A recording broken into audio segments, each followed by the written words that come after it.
Hey, what's up guys? My name is Benjamin Sopkin and this is BS Anime, and I want to cover why I think Bokutachi wa Hitotsu is an amazing song and it is one of my favorite songs. So, first thing I want to go over is, yes, I'm going to be talking about the song in detail. So, unfortunately there will be some spoilers in this, so if you have not watched the movie, I highly recommend watching the movie. And of course the rest of the anime if you have not done that as well. But if you don't want to, I'm still going to go ahead and explain why I love this song so much. So, without further ado, I'm going to go ahead and explain it. So, if you know me well, it's no secret that Bokutachi wa Hitotsu no Hikari is one of my favorite songs. And it's not just being limited to Love Live songs. From the second I first heard this song, it gave me the chills. I knew this was going to be a great song. And I was not disappointed. It's frequently amongst the top of the Love Live charts, and I would think many would agree it is an amazing song. If not, I'll explain why you're wrong, or at least give you my insight on the song. The song brings you on an emotional journey. It covers the stories of the Muse, their struggles and fears, and how they got them together. It's truly a song that can bring a tear to your eye. From its wide variety of solos, to having each girl have their own name in the song, each girl gets their own time to shine in the spotlight. And that's really fitting as the song translates to "We are a single light." The song celebrates each individual member, but they all come together to sing in a chorus as one single group, singing about their dreams and the final realization of their memories. It's a perfect song that brings the closing of the Muse. Bokutachi wa Hitotsu no Hikari was performed in the Love Live movie at the end. It's their final live, the last performance by them, the icing on the cake. From the dance taking place on a huge flower to the dresses and the stage, which look like flower buds, the song expresses the struggles of their journeys and how they bloomed into the groove that they are today. In fact, as the song progresses, the flower bud stage blossoms itself. Furthermore, the dresses themselves change. The dress is made of two layers, one being the white dress that represents a bud, and the inside, which is a bright, vivid dress, which represents the flower.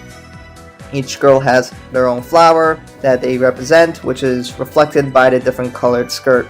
This represents the flowers, also known as the Muse, blooming.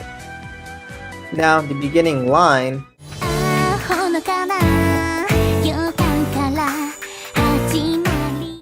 highlights how the Muse began with a subtle premonition, which is funny as Kōsaka Honoka was the one that brought forth that premonition. To truly understand the importance of including all their names, you need to understand their story and how they came to be. Starting with Honoka, Honoka is a happy and determined girl that has a lot of resemblance to Honoka from Dead or Alive, but maybe a little less sensuous. But ignoring that part, as the story begins, Honoka wished to save the school from closing down. The problem is, she doesn't know how. It is until she saw Arise perform, she knew what she wanted to do: form a school idol club. She initially got a lot of criticism and pushed back, even from her friends. But her courage and perseverance shone through. She fought back no matter how hard the obstacle in front of her. Of course, unless it's classes. Regardless, Honoka became that subtle sign that became the well-known group, the Muse. If you weren't aware, Honoka means subtle. Tojo Nozomi, the one who had a pipe dream of having friends, wished for the Muse to come into existence. She was the one who suggested the name of the Muse, which we know is from Greek mythology. The group was to be consistent of 9 members. If you weren't already aware, Nozomi means wish. Through Nozomi's wishes, the Muse came to fruition. Without Nozomi, the group very well wouldn't have existed through all her support that she gave. That is why the Muse is in existence. Hoshizora Rin, the cheery, tomboyish girl who is always filled with energy and the occasional. Some might say her name's an oxymoron. Hoshizora means starry sky. Rin has been known to try not to be in the main spotlight. In fact, she didn't want to be an idol in the first place. She often struggled with the idea of being an idol, because she wasn't really girly, and that's how she felt. This is highlighted in Season 2, Episode 5, where the episode Love Wing Bell is performed. She has been haunted by her past, where some boys criticize her for trying to wear a girly dress. Ever since then, she denied her femininity. But through a lot of support of her friends, she finally shined like the starry skies in the night when she went up on the stage and performed that song. Love Wing Bell sang about the hidden beauty that Rin possesses. Rin showed that she is special and that she does shine. Both Hoshizora Rin and Tojo Nozomi form the line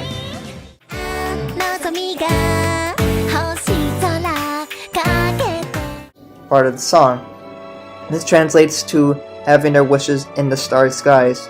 They felt that their wishes and dreams were unreachable. In the end, they felt like they really couldn't do it and that their wishes were just unreachable no matter how hard they tried. But as the song shows, that every girl can be beautiful and that Rin is no exception, and that their dream is reachable. And if you also didn't notice, the stage they perform on also has a night sky. Every star in that sky is a asylum held by one person in the audience, and it really symbolizes as each asylum is a person, and that star sky is those wishes, and each one of them had the wish of having the Muse be able to win Love Live. And that's another thing that is very well symbolized in this song and in this line. Following that, we have Koizumi Hanayo, which she was a very shy girl. Early on, you can see her unable to speak up and hiding behind anything that she could. Hanayo wanted to be an idol ever since she was young, but due to her timid nature, she wasn't able to do it until she got an aggressive push by Maki and Rin. And that was how she was able to become an idol. Before then, all she was a quiet, shy girl who had one friend, Rin. But after joining, Hanayo blossomed into a new girl, an idol of her dreams. Someone who isn't as timid. Of course, Hanayo also has a fitting name. Hana means flower, Hanayo means a flower field. Hanayo sings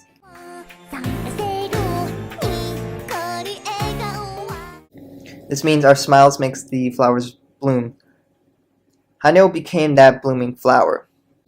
The smile part of the line comes from Yazawa Nico. Nikori means smile. Nico translates to elephant? Huh?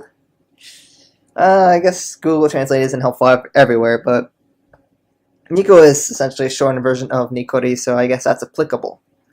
So this is shown through the anime as well. Nico was a very pessimistic girl. She was originally part of another idol group, but we know that the idol group did not pan out and ended up failing, and Nico was really crushed by that.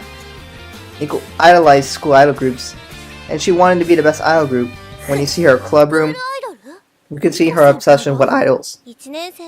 However, her soul was crushed, as the group did not make it, and that caused her to spite Honoka and all the other girls. She became very distant and bitter, and she wanted to trash people who wanted to become an idol, just like her.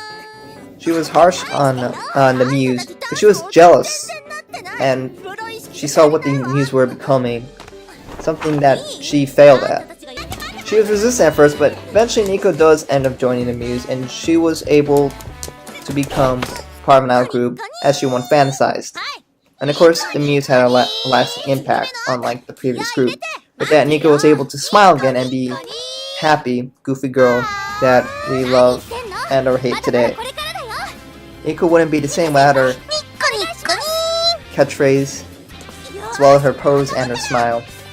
After Nico's line, it becomes duets. The song goes on about how they grouped up. Their hearts became one, and they begin discovering the world. This parallels their storyline. The girls join one by one, and they slowly get to learn more about each other, and they become that close-knit group. Their hearts became one. Then we end up getting to Minami Kotori. Kotori, as we know, means a small bird. The whole group sings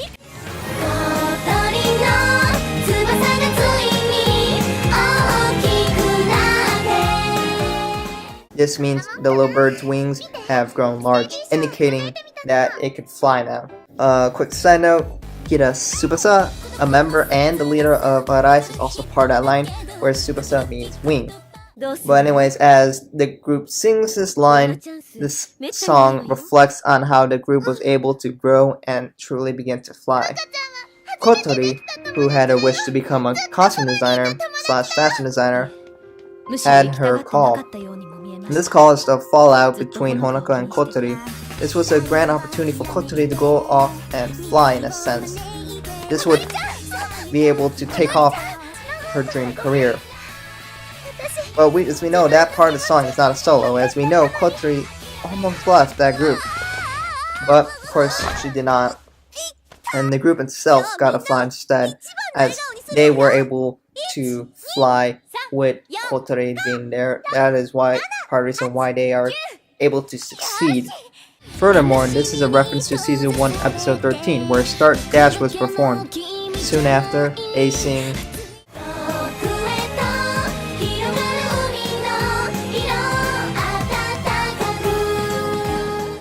which means the sea's warm color beckons in the distance.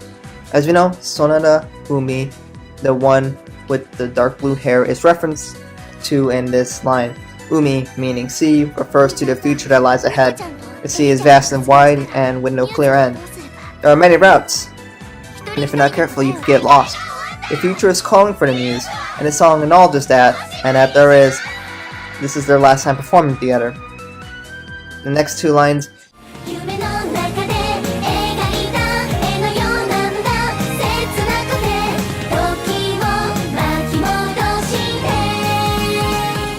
it translates to, it's painful, just like a painting drawn within a dream. Would you like to try winding back time? Ayase Eri is reference to the part between Egieta and no, where means painting. Maki is referred to the next line, where Maki translates to winding or sometimes roll. The two come together to show how the group accomplished so much and how they had a lot of fun together as friends. They have built a strong relationship, and they hate to see their group ending as the third years have to move on when they graduate. They would love to wind back time and be able to continue on longer together. But as they sing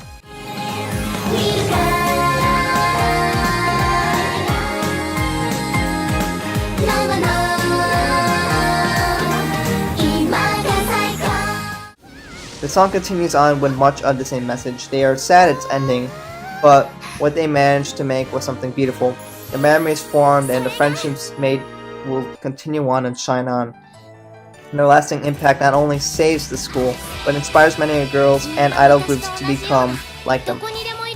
Cough cough, of course. Furthermore, the line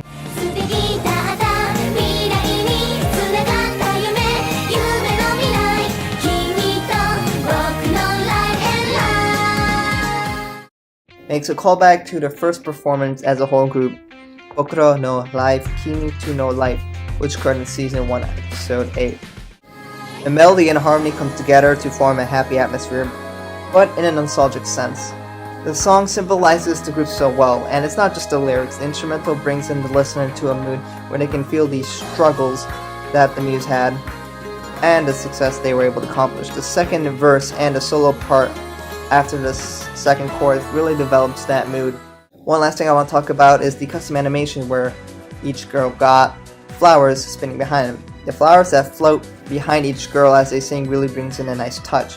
Heck, Maki is the profile picture for my other YouTube channel, Benjamin Sopkin. Each girl had a unique segment, which each one had their own color and a flower to match them. It's really beautiful. Not every girl got to stand out in every song. Some songs, some girls got almost no video time where they're just by themselves. Bokutachi wa Hitotsu no Hikari is the one of the first songs to have this special animation, if not the first.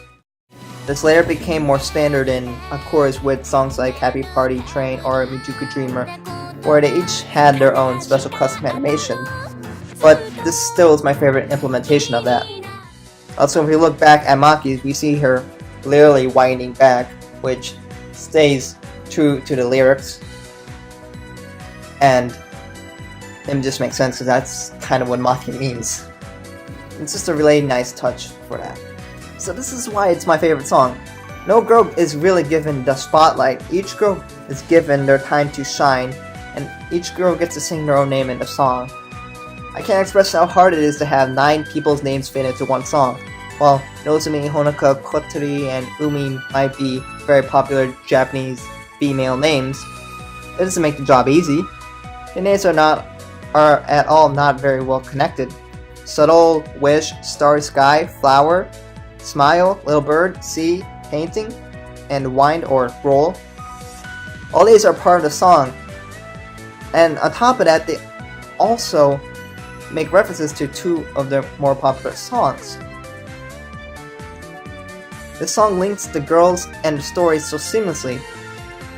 How do you manage to do that and still get a song that is very fluid and just be able to connect so many different ideas or different types of names so well together? Because as we know, a lot of these don't seem very related to each other. Putting all this together really makes this the Muse's song. They're literally a part of the song itself, and it flows so well together. The song tells a story and how each girl is important to that. The song is just beautiful and well orchestrated. There are a lot of attention to small detail, and they put a lot of work into the lyrics. Coincidences just don't occur on this level. The song had great care during its creation, and that made it the song we know today. Hopefully Aquarius gets a song like this in their movie in the future as well. So that's mostly what I had to say about the song. And of course, I would love to hear what your guys' opinions on this. And if you have something else to add. Of course, this might not be your favorite song, and maybe after this it's still not. But that's fine. I just want to know what you guys think, and hopefully you enjoyed this video. I know this one's a little long, but I had a lot to explain why I like the song so much, because there's just so much to talk about in the song, and I can't really do that much for other songs, because they just don't really have that much stuff to talk about. But hopefully this video was nice. I actually did write a script for this one, so hopefully that'll keep my thoughts more flowing and more fluid, and I'll be able to talk about more stuff without forgetting. So if you think this was a pretty good video, let me know. I might make more like this. Depends how lazy I am. But yeah. So if you weren't aware, I also made remixes and an A&B for this song, so if you wish to see the A&B for this song, or listen to the song in full, check the description below, or I'll probably put it in the comments. Thank you for your time, and I hopefully gave you some insight into this song. If you like this type of video, just let me know. Any constructive criticism is encouraged. And if you have some suggestions on some stuff that I could talk about in the Love Live, or I guess some other anime, please let me know. I'm always looking for any recommendations. Thank you for watching this video, and again, I really appreciate your time. Hope to see you guys in another video, and see you later.